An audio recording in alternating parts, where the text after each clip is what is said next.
नमस्कार बच्चों, आप सभी का बहुत बहुत स्वागत है परीक्षा मंथन के ऑफिशियल यूट्यूब चैनल पे। मैं नवीन और आज से हम लोग ज्योग्राफी की कक्षाएं प्रारंभ करने चल रहे हैं और आप लोग मेरे मार्गदर्शन में भूगोल सब्जेक्ट तैयार करेंगे।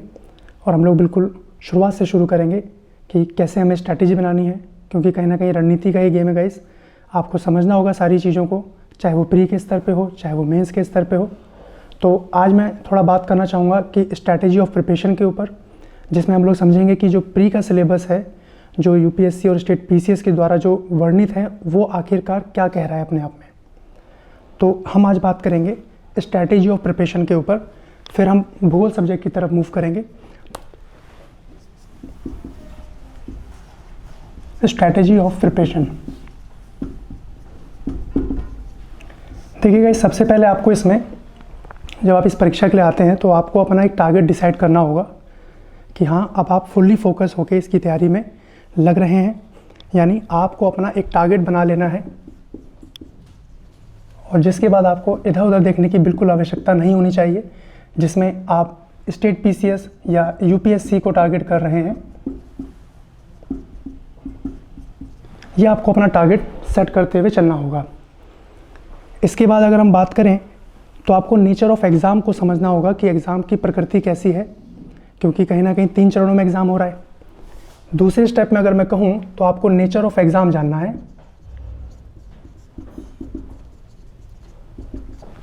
कि एग्ज़ाम की प्रकृति है कैसी, कितने चरणों में परीक्षा हो रही है।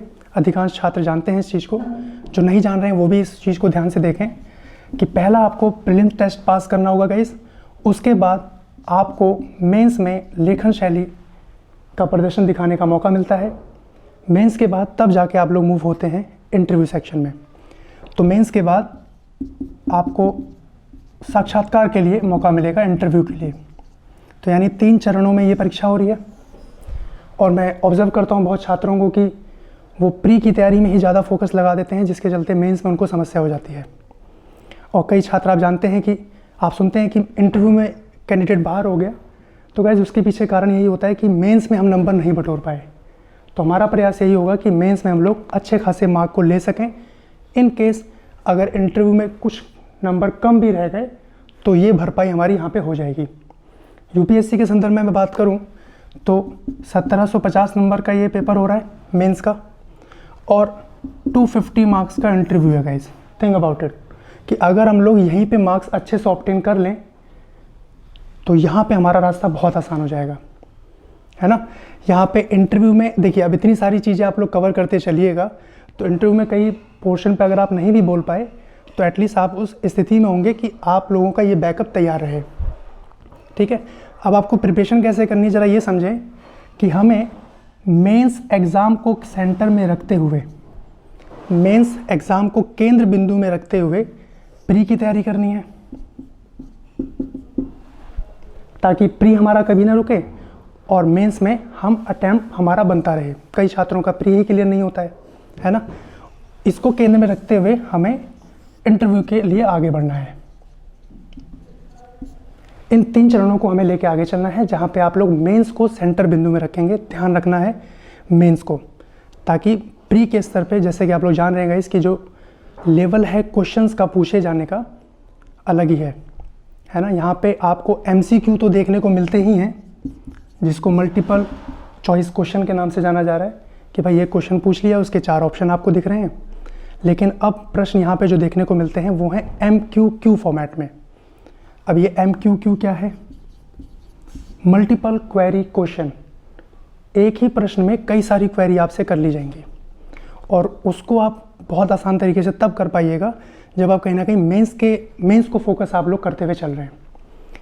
तीसरे नंबर पे आपको जो जानना है, नेचर ऑफ एग्ज़ाम हो गया। तीसरे नंबर पे जो आपको जानना है वो है नेचर ऑफ सिलेबस,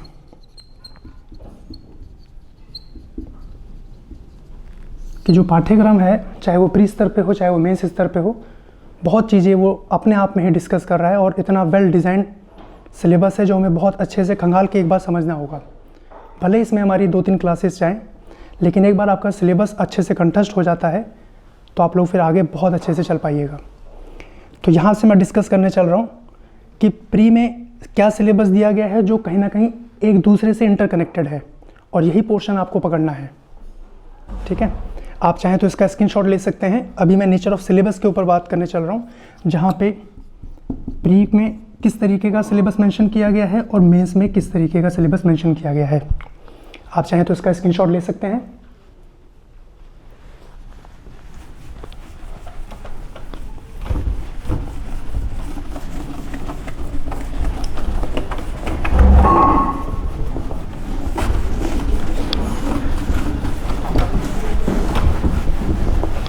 इसमें गाइस स्ट्रैटेजी बहुत मैटर करेगी, क्योंकि जैसे कि आप लोग जानते हैं कि काफ़ी कैंडिडेट जो है फर्स्ट अटैम्प्ट में भी नंबर ले जाते हैं और उनको कई अटैम्प्ट में भी सिलेक्शन के लिए जूझना पड़ता है।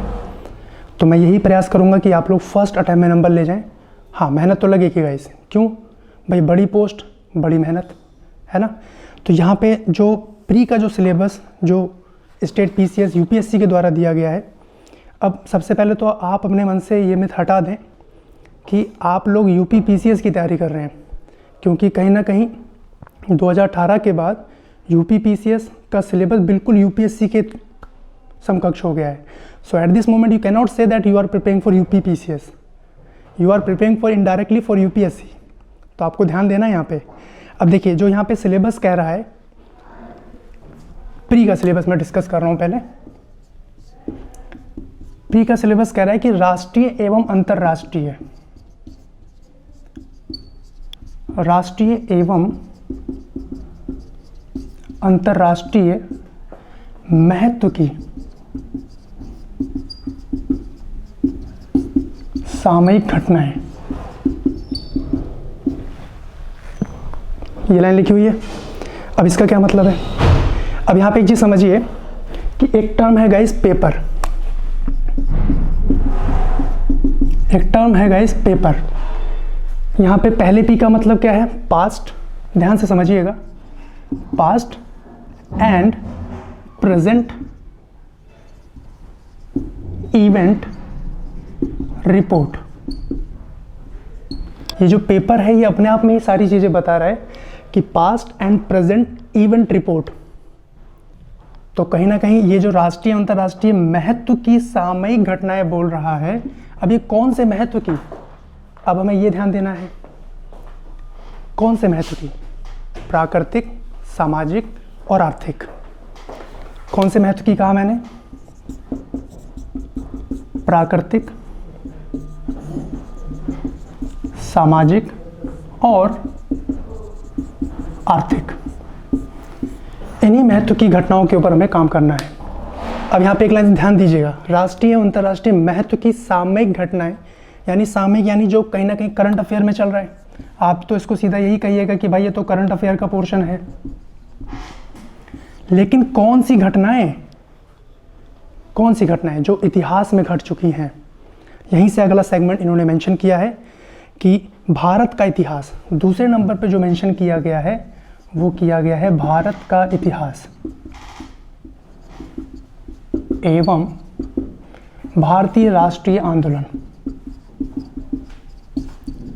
भारतीय राष्ट्रीय आंदोलन कौन सी घटनाएं जो कहीं ना कहीं इतिहास में हो चुकी हैं, भारतीय राष्ट्रीय आंदोलन के संदर्भ में हमने देखी हैं। अब यहाँ पे इतिहास का सेगमेंट भी स्मॉल नहीं है, काफ़ी बड़ा है। तो यहाँ पे क्या मेंशन है आप जरा समझें। इतिहास खंड के अंतर्गत आप लोगों को प्रिपेयर करना होता है एक तो वर्ल्ड हिस्ट्री, उसके बाद आपका ancient history, medieval history, medieval history और उसके बाद मॉडर्न हिस्ट्री। ठीक, अब यहाँ पे ध्यान दीजिएगा बिल्कुल, ये जो वर्ल्ड हिस्ट्री वाला पोर्शन है, हालांकि यहाँ से प्रश्न प्री में तो नहीं आते हैं, मेंस में आते हैं जीएस पेपर 1 में, लेकिन इसका महत्व इतना है कि इसको जाने बिना आप लोग भारत का इतिहास नहीं जान पाइएगा। भाई विश्व में ही तो है भारत। तो यहाँ पे आपको ध्यान देना है कि वर्ल्ड हिस्ट्री, एंशिएंट हिस्ट्री और मेडिवल हिस्ट्री और मॉडर्न हिस्ट्री, यानी यही घटनाएं जो घटनाएं इतिहास में घट चुकी हैं, और इन्हीं तीनों के कॉम्बिनेशन से एक सब्जेक्ट और जनरेट हो जाता है। हालांकि वो अलग से सब्जेक्ट नहीं है, और ये जो देखा जाए करंट अफेयर, ये भी कोई सब्जेक्ट नहीं है। जो पास्ट में और प्रेजेंट में जो घटनाएं घट रही हैं उसी की समीक्षा आप लोगों को करनी है, और वहीं से प्रश्न देखने को बार बार आते हैं। तो यहाँ से कौन सी चीज़ निकल रही है, वो है आपका art and culture. Art and culture, कला एवं संस्कृति। अब जरा यहाँ पे ध्यान दें, सब लोग कहते हैं, जैसे आप सुनते ही होंगे कि भाई इतिहास का जो मामला है सारा स्टैटिक है, कुछ बदलाव नहीं होने वाला है। तो करंट अफेयर में कौन सा वो पोर्शन है जो हमें इतिहास खंड में पढ़ना होता है, तो वो है गाइज यही वाला आर्ट एंड कल्चर, जिसका सीधा रिलेशन बनता है करंट अफेयर से। लेकिन विडंबना ये है कि करंट अफेयर आप तब तक कनेक्ट नहीं कर पाइएगा जब तक आपको बैकग्राउंड ना पता हो, है ना। अब आइए, पहला पॉइंट, दूसरा पॉइंट और तीसरे पॉइंट में इसमें लिखा हुआ है जो यूपीएससी और स्टेट पीसीएस के सिलेबस में, कि भाई जो भारत का इतिहास है ये तो हो गया पास्ट, ये तो पास्ट है, पास्ट हो गया। अब प्रेजेंट क्या है, वो है भारत का भूगोल। जो लाइन इन्होंने लिखी हुई है वही मैं अक्षरता आपके सामने डिस्कस कर रहा हूं, भारत एवं विश्व का भूगोल। भारत एवं विश्व का भूगोल, ठीक। अब इसके अंदर ये भी बोला गया है कि भाई आपको इसके अंतर्गत क्या पढ़ना है, यही प्राकृतिक, सामाजिक, आर्थिक भूगोल के ऊपर बात करनी है। आप देखेंगे अगर अक्षरता लाइन टू लाइन, हम लोग प्रयास करेंगे कि डिस्क्रिप्शन बॉक्स में आपको एक लिंक दिया जाए, एक पीडीएफ दी जाए, जहाँ पे आप लोग सिलेबस को भी देख पाएँ। आप लोग चाहें तो उसका प्रिंट आउट भी निकाल सकते हैं। तो अब यहाँ पे जो बोला जा रहा है कि भारत एवं विश्व का भूगोल, यही चीज़ मेंशन है, प्राकृतिक, सामाजिक, प्राकृतिक, सामाजिक और आर्थिक, इसी भूगोल के ऊपर चर्चा करनी है। और यही हमारा मेन खंड रहेगा जो आप लोग मेरे मार्गदर्शन में तैयार करेंगे। जो अगली लाइन इसमें सिलेबस में दी गई है वो है भारतीय राजतंत्र और शासन। फोर्थ पॉइंट क्या मेंशन किया गया है, भारतीय राजतंत्र एवं शासन, गवर्नेंस। और भारतीय राजतंत्र और शासन यानी भारतीय राजतंत्र का संपूर्ण उल्लेख कहीं ना कहीं आप लोग भारतीय संविधान में पढ़ते हैं। शासन, प्रशासन के संदर्भ में उसमें आप लोग स्टडी करेंगे। तो इसमें क्या बोला गया है, हालांकि यह तो पूरा पॉलिटी का विषय, इसके लिए क्या कहा गया है गाइस, कि इतिहास और भूगोल को ध्यान में रखते हुए भारत का जो राजतंत्र है वो आपको डिस्कस करना है, वो आपको उसके अनुसार स्टडी करनी है। मैंने क्या कहा कि इतिहास और भूगोल को ध्यान में रखते हुए, इतिहास और भूगोल को ध्यान में रखते हुए, ध्यान में रखते हुए संविधान। उम्मीद करता हूँ समझ पा रहे होंगे और बहुत ही तसल्ली से हम लोग चीज़ों को समझेंगे। और आप भी प्रयास कीजिएगा कि पेन कॉपी जरूर लेके बैठे रहें ताकि एक एक चीज़ नोट करते चलें। एक बार हमें ग्राउंड क्लियर हो गया कि कितने मीटर का ट्रैक है तो हम लोग उसके अनुसार रनिंग कर पाएंगे बहुत अच्छे से, है कि नहीं है। अब इसके बाद फोर्थ पॉइंट के बाद जो पांचवा पॉइंट मेंशन है, आप पहले इसका स्क्रीनशॉट ले लें, फिर हम लोग आगे बढ़ते हैं।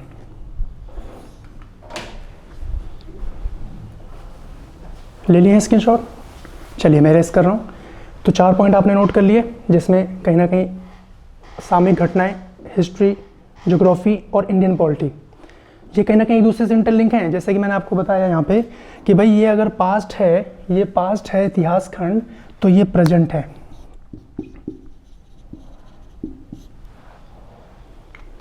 है ना।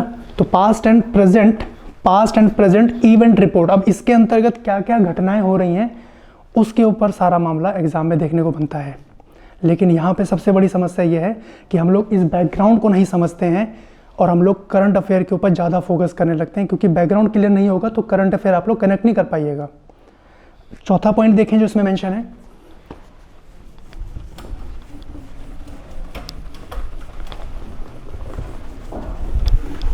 इसमें जो फोर्थ पॉइंट दिया गया है वो आपका भारतीय अर्थव्यवस्था से संबंधित है।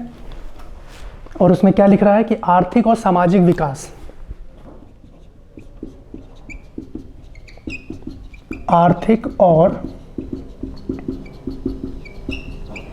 सामाजिक विकास, आर्थिक और सामाजिक विकास। अब इसके अंतर्गत क्या कह रहा है, सस्टेनेबल डेवलपमेंट की बात कर रहा है, जिसमें सतत विकास की बात हो रही है, जिसमें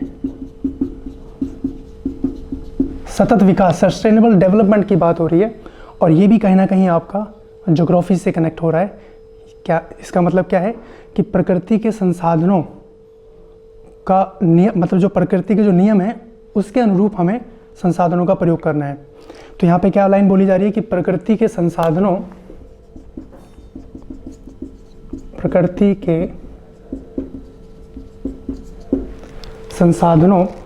तथा नियमों का पालन।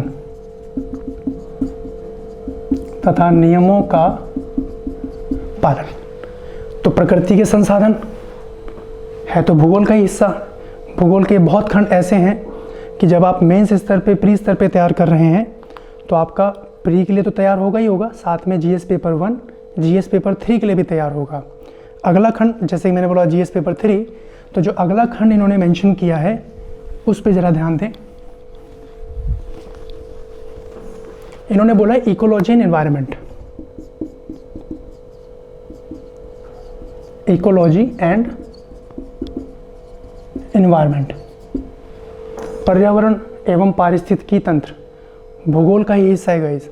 हालांकि आपको अलग खंड में देखने को बन रहा है, जीएस पेपर 3 में भी देखने को आता है अलग से, तो हमें उसके लिए अलग से कोई नहीं पढ़ना है, आपको ज्योग्राफी के संदर्भ में ही उसको प्रिपेयर कर लेना है, क्योंकि सारी जड़ें कहीं ना कहीं वहीं मौजूद हैं। अब उसके बाद आगे देखिए, जो लास्ट पॉइंट यहाँ मेंशन किया गया है वो है आपका सामान्य विज्ञान।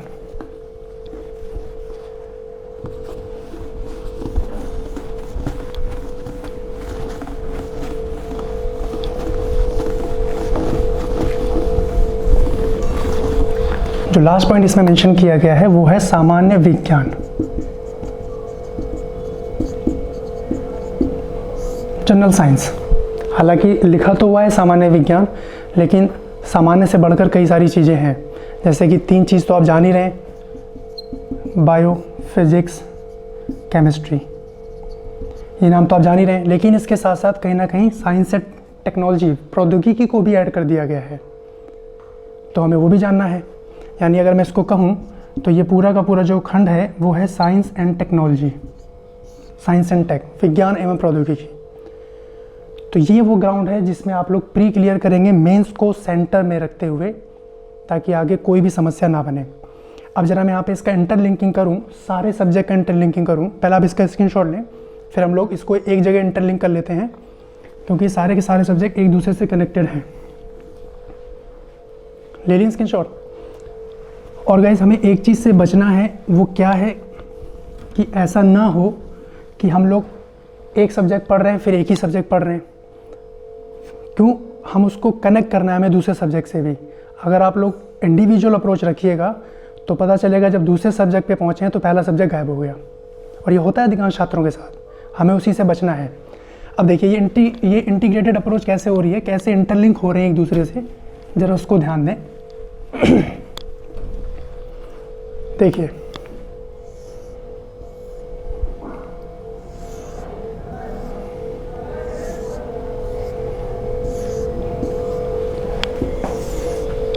ध्यान से देखिएगा, ये हो गया आपका ज्योग्राफी का पोर्शन, ये इकोलॉजी एंड एनवायरनमेंट, उसके बाद साइंस एंड टेक, विज्ञान एवं प्रौद्योगिकी, उसके बाद आपका इकोनॉमी। कितने सब्जेक्ट हो गए आपके? Geography, economics, science and tech, ecology. यानी अगर आप यहाँ पे ध्यान दें तो आप देख पाइएगा कि इसके कई पोर्शन हमें, अगर हम लोग ज्योग्राफी प्रिपेयर कर रहे हैं तो कई पोर्शन हमें इकोनॉमिक्स के ऑटोमेटिकली रिवाइज होंगे, हमें अलग से उसको पढ़ने की ज़रूरत ही नहीं है। आप देखें साइंस एंड टेक के कई सारे सेगमेंट हम लोग ज्योग्राफी में तैयार करेंगे। जब आप क्लाइमेटोलॉजी का विज्ञान, मौसम विज्ञान का अध्ययन कर रहे होंगे तो साइंस के कई चैप्टर हैं जिनका हम लोग रिवीजन भी हो रहा होगा, और यहाँ पे आप लोग ज्योग्राफी भी समझ रहे होंगे। कई बार ऐसा भी हो सकता है कि आपको लगे कि ये तो साइंस की क्लास चल रही है, लेकिन नहीं, वो कहीं ना कहीं बेस है जिसको हम लोग मौसम विज्ञान से कनेक्ट कर रहे होंगे, तो हम समझेंगे उसको। उसके बाद देखिए इकोलॉजी एंड एनवायरनमेंट, बहुत अच्छा खासा हिस्सा इसमें कवर हो रहा है। यहाँ पे देखिए साइंस एंड टेक इकोनॉमी में कवर हो रहा है, ज्योग्राफी में कनेक्ट हो रहा है, ये इससे भी कनेक्ट हो रहा है।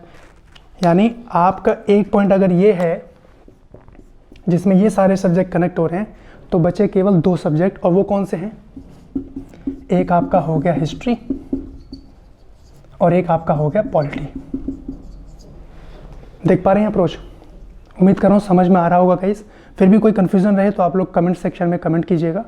हमारी टीम प्रयास करेगी कि आपके सारे कमेंट, सारे डाउट के ऊपर आपको रिप्लाई दिया जाए। आप देखें ज़रा इस अप्रोच को समझने का प्रयास कीजिएगा। क्लियर है यहाँ तक? इसका आप लोग स्क्रीनशॉट ले लें, फिर हम लोग आगे बढ़ते हैं। अब यहाँ पे एक चीज़ और ध्यान दें कि जब हम लोग इसकी स्टडी कर रहे होंगे, अध्ययन कर रहे होंगे, तो हमें एक चीज़ ये भी ध्यान देनी है कि एक तो हो गया गाइस सिलेबस कि जो पाठ्यक्रम मेंशन है वो तो हमें करना ही करना है, और उसके साथ में हमें एनसीईआरटी का भी अध्ययन कर लेना है। और अगर आप लोग उसके लिए समय नहीं भी दे पा रहे हैं तो तनाव लेने की आवश्यकता नहीं है, क्योंकि जो जो चीज़ें आप लोग मेरे मार्गदर्शन में तैयार करेंगे वो सब एनसीईआरटी कवर्ड हैं, है ना। आप देखते होंगे कई सारी बुक्स हैं मार्केट में, बहुत सारी बुक्स हैं। तो मैं यही सजेस्ट करूंगा कि अगर आप लोग मेरे मार्गदर्शन में तैयारी कर रहे हैं तो आपको कोई बुक लेने की आवश्यकता नहीं है। बस क्लास के जो नोट्स बनेंगे, आपके जो बुकलेट बनेगी, उस पर कमांड रखिएगा। और करंट अफेयर के लिए भी आपको भटकने की आवश्यकता नहीं है, क्योंकि परीक्षा मंथन ये प्लेटफॉर्म है जहाँ पे आप लोग कहीं ना कहीं बहुत अच्छे स्तर की मैगजीन आपको प्राप्त होती है। तो बस आपको क्लास के नोट्स पे ध्यान देना है, जो बुकलेट आपकी तैयार होगी उसी को रिवाइज करना है, दैट्स इट। एक बार कंसेप्ट को समझ लेना है, फिर उसके बाद कैसा भी प्रश्न आपसे पूछ लिया जाए आप लोग आंसर दे पाएंगे। अब जरा आप एक चीज़ सोचिए कि आप जिस लोकेशन में रहते हैं और आपको बोला जाए कि आपके घर से मैं आपको कहीं दूर छोड़ दूं, तो क्या आप अपने घर नहीं पहुंच पाएंगे? पहुंच जाएंगे। क्यों? क्योंकि कहीं ना कहीं माइंड में कंसेप्ट बना हुआ है कि मैं इधर से जाके उधर से जाके पहुंच जाऊंगा, क्योंकि जो नेचर ऑफ क्वेश्चन है, जो लेवल है एग्जाम का, वो कहीं ना कहीं यही डिमांड कर रहा है। आपका कंसेप्ट क्लियर हो गया, फिर कैसा भी प्रश्न है। आप लोग देखेंगे कि यूपीएससी कोई प्रश्न रिपीट नहीं करती है, लेकिन सब्जेक्ट तो वही है। स्टेट पीसीएस की बात की जाए तो तब भी कई प्रश्न हमें रिपीटेशन में मिल जाते हैं। जैसे मान लीजिए 2012 में कोई प्रश्न पूछा गया है, सेम ना कहते हुए उसको बदलते हुए, उसी रूप को बदलते हुए 2018 में प्रश्न आ गया है, 2014 में प्रश्न पूछा गया है। तो हमें कंसेप्ट जान लेना है, सबसे जड़ को पकड़ लीजिए, फिर जैसा मर्जी पूछ ले एग्जामिनर, है ना। तो यहाँ पे हमें क्या ध्यान देना है, एक तो सिलेबस हमें देखते हुए चलना है, साथ में एनसीईआरटी अगर आप लोग अलग से कर पाएँ तो ठीक है, उसके लिए भी हम लोग अलग से कक्षाएँ संचालित करेंगे। और इसके साथ में आपको अपना करंट अफेयर का पोर्शन साथ साथ देते हुए चलना है। अब मुझसे अधिकांश छात्र पूछते हैं कि भाई करंट अफेयर के लिए हम कैसे, कब से प्रिपेयर करें। तो मेरा सजेशन यही रहेगा गाइस कि आप लोग पहले बेसिक फंडामेंटल को क्लियर कीजिए। ये बेसिक फंडामेंटल क्लियर होंगे तब करंट अफेयर आप लोग इसको कनेक्ट कर पाइएगा। बट फिर भी आप लोग प्रयास करें कि वीक में एक बार अच्छा खासा टाइम देते हुए, हालांकि करंट अफेयर की भी क्लासेस आपको इस प्लेटफॉर्म पे मिलेंगी, तो आपको भटकने की भी आवश्यकता नहीं है। आप लोग इसका स्क्रीनशॉट लेने, फिर हम लोग आगे बढ़ते हैं।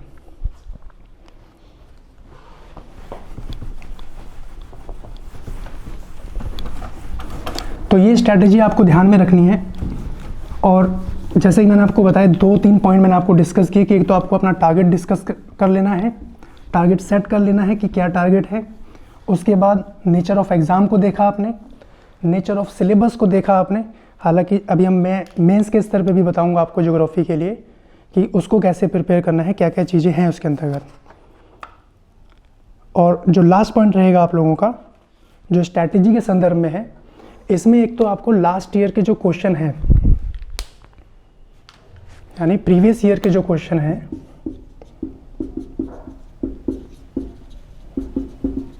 प्रीवियस ईयर के क्वेश्चन हैं उनको देखते हुए चलना है, साथ साथ जो प्रोबेबल क्वेश्चन हैं वो भी हमें टारगेट करने हैं।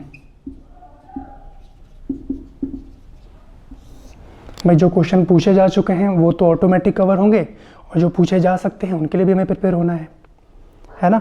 अब देखिए, अब आप लोग इसमें करिएगा कैसे वो ज़रा समझें। अब हम लोग सबसे पहले आपको टॉपिक को समझ लेना है, यानी टॉपिक की अंडरस्टैंडिंग बना लेनी है आप लोगों को। पहले पॉइंट पे क्या करना है आप लोगों को,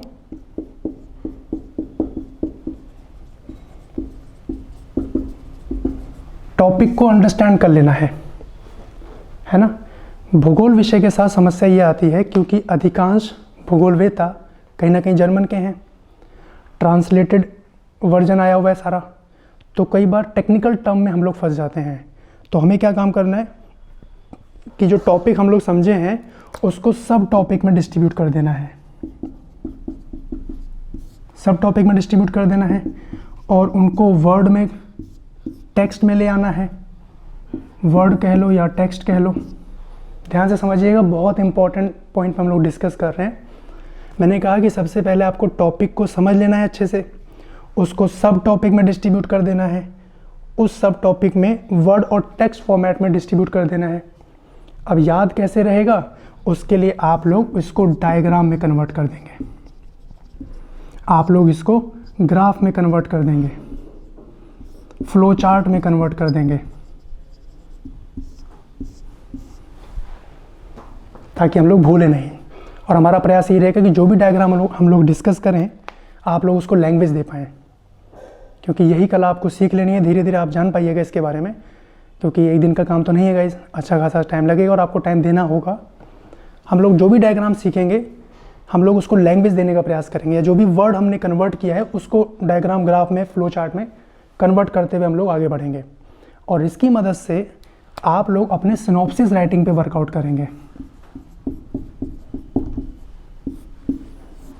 क्योंकि जो नोट्स आपके बनेंगे, जैसे मान लीजिए इतना बना आपका नंबर ऑफ पेजेस, फिर इतिहास खंड भी आप लोग पढ़ रहे हैं, है ना, साइंस एंड टेक पढ़ रहे हैं, तो क़यामत वाले दिन तो संभव नहीं होगा कि आप लोग सबका रिवीजन कर पाएँ।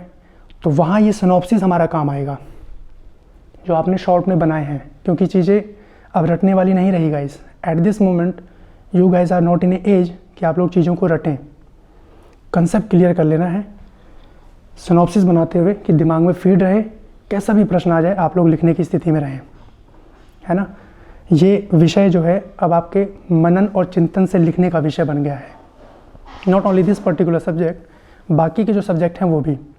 अब यहाँ ध्यान दें, सिनॉप्सिस के बाद, इतना चरण कर लेने के बाद अब आपको थॉट प्रोसेस डेवलप करना है। थॉट प्रोसेस डेवलप करना है। थॉट प्रोसेस मतलब, जैसे मान लीजिए हमने एक टॉपिक पढ़ा रॉक्स, चट्टान। मान लीजिए हमने एक टॉपिक पढ़ा चट्टान, रॉक्स के बारे में पढ़ा, तो आप लोगों ने जो सिनॉप्सिस बनाया है, डायग्राम, ग्राफ, फ्लो चार्ट में जो चीज़ें तैयार की हैं, वो आप अपने दिमाग में उसको सोच पा रहे हैं या नहीं सोच पा रहे हैं। अगर सोच पा रहे हैं तो लिख भी पाएंगे। स्टार्टिंग में गलती होंगी लिखने के स्तर पे, बट उसके लिए तनाव नहीं लेना है, पहले शुरू कर देना है बस। बहुत सारे प्रश्न होते हैं, कब से लिखना शुरू करें, जिस दिन तैयारी कर रहे हैं उसी दिन से शुरू कर दें क्या।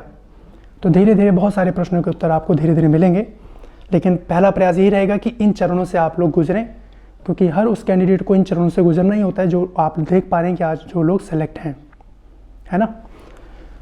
जैसे कोई भी टॉपिक लिया, थॉट प्रोसेस डेवलप करने के बाद अब आपको आंसर राइटिंग के ऊपर काम करना है।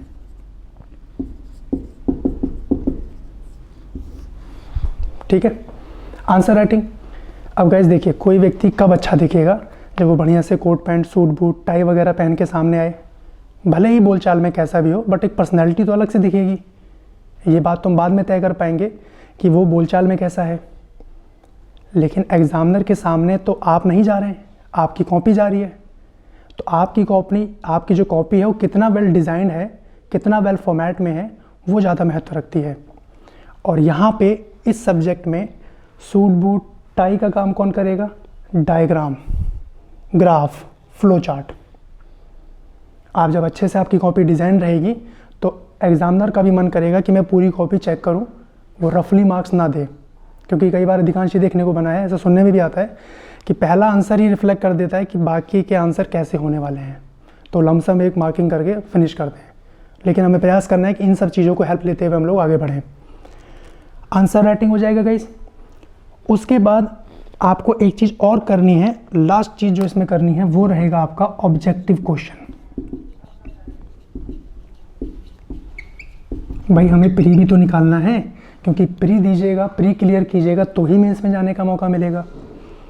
ऑब्जेक्टिव क्वेश्चन जितने मैक्सिमम आप लोग कर पाएँ, 1000 question to 2000 question, I can assure you guys कि फर्स्ट अटैम्प्ट में आप लोग क्वालिफाई करेंगे, फर्स्ट अटैम्प्ट में, है ना। तो यहाँ पे ऑब्जेक्टिव क्वेश्चन जितने मैक्सिमम बना पाएँ, क्योंकि हमारा भी टॉपिक तो अंडरस्टैंड हो चुका है, हमने तो उसको पूरा सिनॉप्सिस में भी तब्दील कर लिया है। अब उससे बाहर क्या प्रश्न बन सकता है वो आप लोग खुद सोच के आंसर निकाल पाइएगा, क्योंकि ऑप्शन आप देखते हैं, जैसे ऑप्शन दिए जाते हैं वो रटने वाला मामला तो नहीं है। कंसेप्ट क्लियर रहेगा तो ऑप्शन के अनुसार हम लोग अपना आंसर निकाल ले जाएंगे। क्लियर? आइए, अच्छा अब यहाँ पे एक शब्द आप देख पाए, synopsis writing.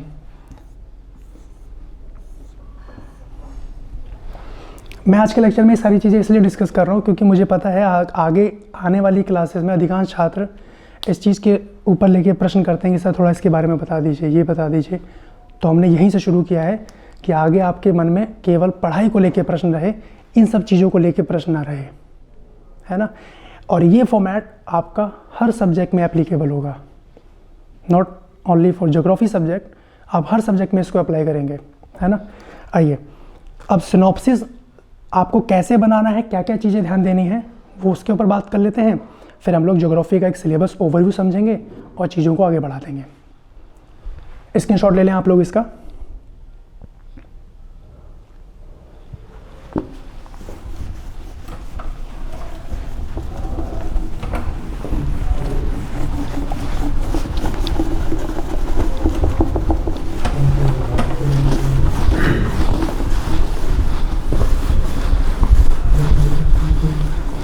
Focus and believe के साथ आप लोगों को तैयारी में जुटना है और अच्छे से शिद्दत के साथ आप लोगों को तैयारी करनी है, क्योंकि गाइज ये जो एग्ज़ाम है, ये जो परीक्षा है, ये आपकी परीक्षा नहीं है, ये पूरे फैमिली की परीक्षा है। एक तरीके से देखा जाए तपस्या है गाइज। तो आप लोगों को बहुत ईमानदारी से पढ़ाई करनी है, बिना कुछ सोचे समझे कि सामने वाला कैसे पढ़ रहा है, कहाँ से पढ़ रहा है, क्या पढ़ रहा है, कितना पढ़ रहा है, हम क्या पढ़ रहे हैं, हमें उस पर ध्यान देना है। क्लियर? अब सिनॉप्सिस राइटिंग में देखिए ज़रा,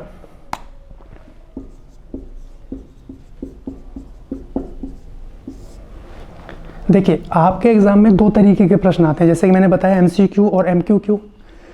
तो MCQ के लिए एक तो आपको फैक्ट तैयार करने हैं, दूसरा आपका रहेगा कंसेप्ट लेवल पे, दूसरा आपका रहेगा कंसेप्ट लेवल पे। अगर मैं फैक्ट में बात करूं तो भैया क्या है, कहाँ है,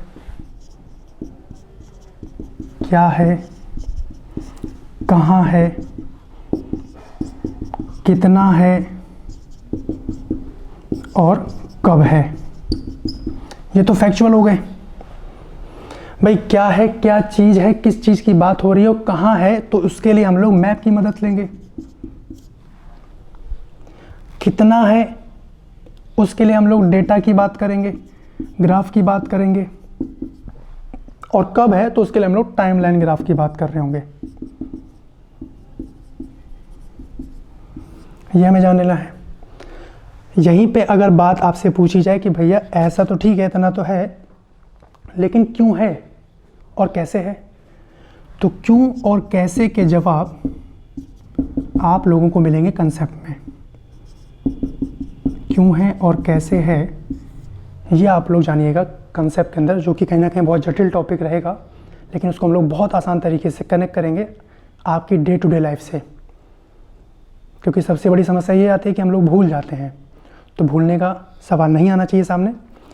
ठीक है, तो सिनॉप्सिस में आपको प्रयास करना है ये सारी चीज़ें मेंशन करनी है।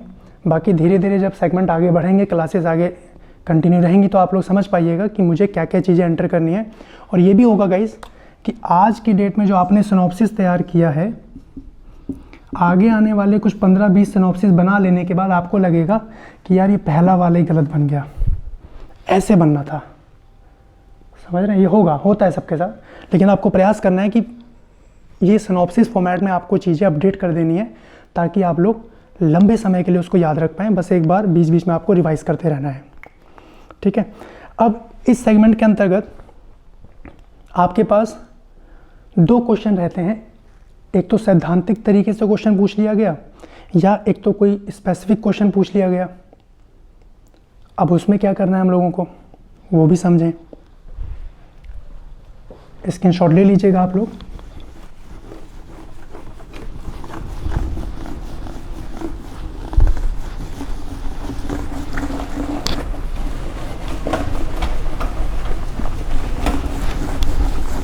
देखिए, जैसे कि मैंने कहा कि एक तो आपके पास सैद्धांतिक प्रश्न रहते हैं,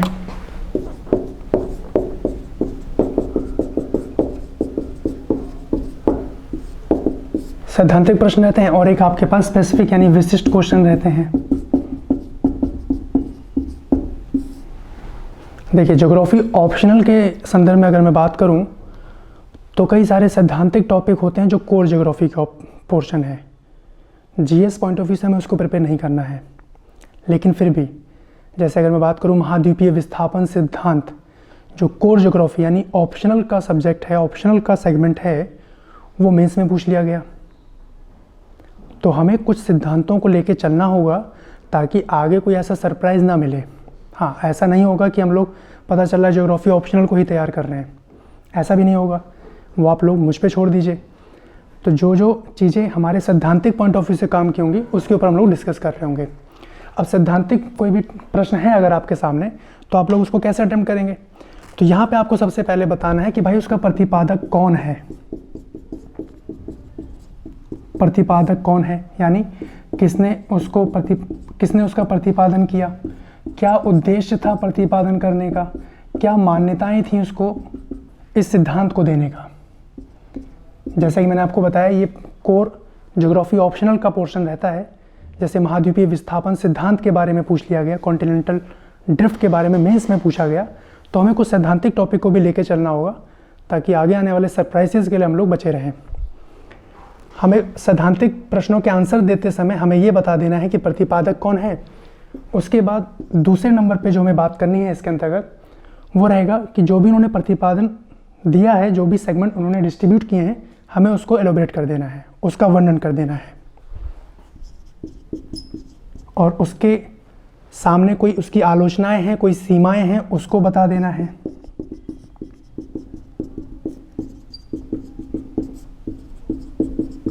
कोई सीमाएं हैं, आलोचनाएं हैं, वो बता देना है। और लास्ट में कंक्लूजन ड्रॉ करते हुए हमें उसके संदर्भ में ये बताना है कि आज की डेट में वो कितना प्रासंगिक है, कितना उपयोगी है, कितना प्रासंगिक है और कितना उपयोगी है। ये जो सारी चीज़ें हम लोग डिस्कस कर रहे हैं, आगे जैसे जैसे क्लास होंगी तो ये सब आपको वहाँ पे यूटिलाइज करना है। सारी चीज़ें आपको लगेगा कि पहली वाली क्लास जो हमने शायद नहीं देखी वो आपको देखनी चाहिए थी, है ना। अब यहाँ पे विशिष्ट प्रश्नों की बात की जाए, 4 लाइन में आपको 4 लाइनों को एलोबरेट करते हुए अपना सैद्धांतिक आंसर आपको लिख के आगे बढ़ जाना है। 8 मिनट से ज़्यादा समय नहीं मिलेगा गाइस एक क्वेश्चन के लिए आपको। अब विशिष्ट प्रश्नों की बात की जाए तो यहाँ पे स्पेसिफिक क्वेश्चन की बात की जाए तो सबसे पहले आपको इसका अर्थ बताते हुए इसकी परिभाषा बता देनी है, जो भी उससे संबंधित संकल्पना है उसको एलोबरेट कर देना है। उसके बाद नेक्स्ट स्टेप पे आपको उसका कोई कारण पक्ष है अगर तो वो बता देना है, और उससे संबंधित कुछ प्रभाव हैं तो वो बता देने हैं। अगर कुछ प्रभाव हैं तो उससे संबंधित आपको अपना सुझाव देते हुए क्वेश्चन को समाप्त कर देना है। कंक्लूड करते हुए अपना आंसर फिनिश कर देना है। तो गाइज ये था आज के सेगमेंट का सारा मामला, जिसमें आप लोगों को आज पता लग पाया होगा कि स्ट्रैटेजी ऑफ प्रिपरेशन में हमें क्या क्या चीज़ें लेके चलनी है, किस स्तर तक की चीज़ें हैं। और अब हम लोग जो बात करेंगे वो ज्योग्राफी के सिलेबस को लेते हुए चलेंगे, जहाँ पे हम लोग ये भी जान पाएंगे कि जो प्री में मैंने आपको बताया कि भारत एवं विश्व का भूगोल जो मेंशन है उसके अंतर्गत हमें क्या पढ़ना है, और उसके साथ में मेंस के स्तर पे जीएस पेपर 1, जीएस पेपर 3 के अंतर्गत हमें क्या पढ़ना है। ठीक है, तो नेक्स्ट लेक्चर में आप लोग मेरे साथ समझेंगे ज्योग्राफी के सिलेबस के बारे में, जिसमें हम लोग बिल्कुल शुरू से शुरू करेंगे। चलिए मिलते हैं, धन्यवाद।